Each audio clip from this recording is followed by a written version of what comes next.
എത്ര നേരം വിളിക്കണ് phone charge ഉണ്ട്.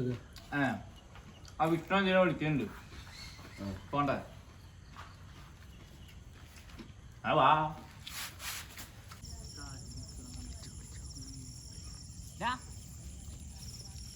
എന്തിനാ വിളിച്ചേ? എടാ ഒരു കാര്യം പറയണ്ട. ഇരിക്കിരിക്ക്.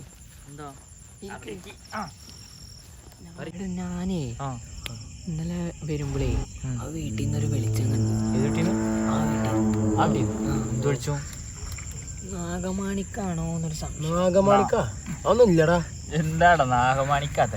ആടോ നാഗമാണിക്കല്ല, വേറെ എന്തോ ഉണ്ട്. ആരെങ്കിലും ടോർച്ച് അടിച്ച് പോയതാട്ടാവും.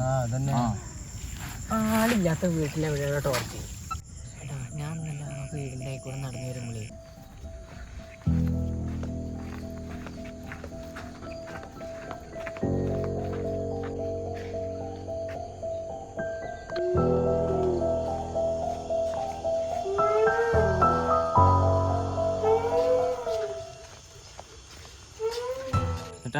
എന്നിട്ടെന്ത് ഞാനവിടെ ഓടി.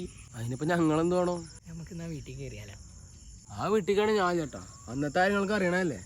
എടാ വീട്ടിൽ എന്തോ വിലപ്പിടിപ്പുള്ള സാധനം ഉണ്ട്. കിട്ടിയാ കിട്ടി. നമുക്ക് പോയാലോ? നിങ്ങൾക്കൊക്കെ അറിയണല്ലേ ആ വീട്ടിലത്തെ കാര്യമൊക്കെ, അന്നത്തെ കാര്യമൊക്കെ. പിന്നെന്താ എടാ അന്നത്തൊക്കെ അന്ന് കഴിഞ്ഞല്ലിയാ. പിന്നെന്താ? എടാ ചിലപ്പോ നമ്മളെ ജീവിതം തന്നെ മാറി മാറി. എടാ നിങ്ങൾക്കൊക്കെ ഒന്ന് തോരടാ, പറഞ്ഞാൽ മനസ്സിലാവൂലേ? എടാ അളിയ തോരൊന്നല്ല, എനക്കൊക്കെ അറിയണല്ലോ എൻ്റെ അവസ്ഥ. ഇനിയിപ്പോൾ അതിൻ്റെ ഉള്ളിലുള്ള വിലപിടിപ്പുള്ള എന്തെങ്കിലും ആണെങ്കിലോ നമ്മളെ ജീവിതം തന്നെ ചിലപ്പോൾ മാറി മറിയും. അവിടെ കാര്യമായിട്ട് എന്തോ ഉണ്ട് അവിടെ. അതിനിപ്പോ എന്താ, അവിടേക്കാണ് ഞാൻ ഇല്ല. എടാ എന്തായാലും എന്താ ലാസ്റ്റ് ആയിട്ട് നമുക്ക് എന്തായാലും കയറി വെക്കാം. ലാസ്റ്റ് കൈ വെച്ചങ്ങള് അവിടേക്കാണ് വേണ്ട. എടാ അളിയ നമ്മൾ ഇത്ര നാളെ കട്ടിട്ട് നമുക്ക് വല്ലതും കിട്ടിയ ഇതെന്തെങ്കിലും ഉണ്ടാവും, കാര്യമായിട്ട് എന്തെങ്കിലും ഉണ്ടാവും. ലാസ്റ്റ് ആയിട്ട് നമുക്കൊന്ന് കയറി വെക്കാം. വെക്കുക ആരൊക്കെ ഉണ്ട് വെച്ച കൈ ലാസ്റ്റ് ആയിട്ട് നമുക്ക് കയറാം.